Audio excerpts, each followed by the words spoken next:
هاي صبوات أبزلهم سلامكم بزح يبل I hope كلاتكم سلام كتلو تسفى قبر كومها نخلات كنتن بكومنت بوشتي دحاندي خطأي في أخي دحاندي خجالي في كيو زبل كنا نحواتي بتعمي دمسكن حد أكاونت شو يبولون قلت أنا ترحيو جلا أكاونت جن شو مالو ميمي معري هلو هانينو كومها أفري حفتي بتعمي دمسكن يعني اللي دحاني I come back تبل ماشو I come back متسي لو ما عندكن مسحون قبرالله انجرا خمها قرص بنقጫ قبرالله زكولو ميديو كنت كل غزي زغبرو ግን ሰላም መበል ኾነና እቲ ቪዲዮ ጥርሑ ካብ ዝኸውን ብዛረባ ጥራሕ ካብ ዝኸውን ኢለ ማለት እዩ አይሀብ ኩላትክን ሰላም ክትኮና ተስፋ ገብር خመጽኤ ለማዕት ግን ምሳሕ ደቀ እንጀራ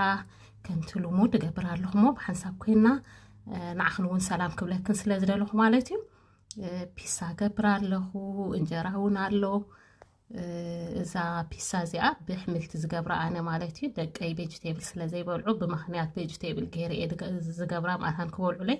ከምሃ ከምቲ ልሙድ እንጀራ ናይ ቀዳሙን አሎ ቁርስ ቡን ቅጫና ንቁርስ ቡናና ዝኾነና ኣብ ሓንሳብ ኮይና ክንሰርሕና ኣብ ዘቕሪበ ዘለኹ ወልናት ከምሃ ስምስም እንደገና ሃኒ አቦስዳን እሽተይ ማለት እዩ እንጣጢዕ زياتو نفتقጫ የለን መቸስ በሐሳብ ከና አጫና ቁርስ ቡናና አሁን ገብሪና አይሆፕ ኩላትክን ከሰላም ክትልዋ ተስፋ ገብር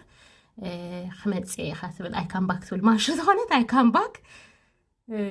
ዝዕጫራ አዩ ዳጉሻድ መስል ቅጫ ሰንኪተለኹ ቁርስውን በጣም ሄልዝ ዝኾነ አጫ ማለት እዩ ዘያቶ ነገር የለን እንጣጢዕ ወልናት ስምስም ከሞሃ ፑምኪን ሲድ ካ ማለት እዩ እቲ ወልናት ኣብ ናይ ቡን ጌርክን ከይተጥሕኖ ከይሰብረልክን ብጣዕሚ ተሪርዩ ኣብ ዓቢ መጥሓን ጌርክን ጣሓኖ ይኽን ማለት እዩ እቲ ስምስምን እቲ ካልእ ደቀቅቲ ነገራትን እኮ ኣብ ናይ ቡን ጌርና ክንጥሕኖ ንኽእል ኢና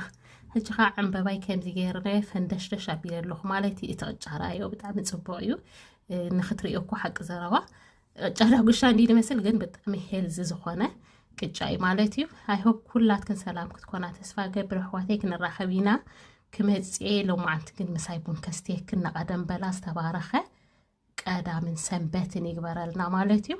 አይ ሆፕ ኩላትክን ናይዝ ሓተትክና ለይ ድሓን ክትልዋ ኣሕዋተይ ተስፋ ገብር ድሓን ኮና እንጆይ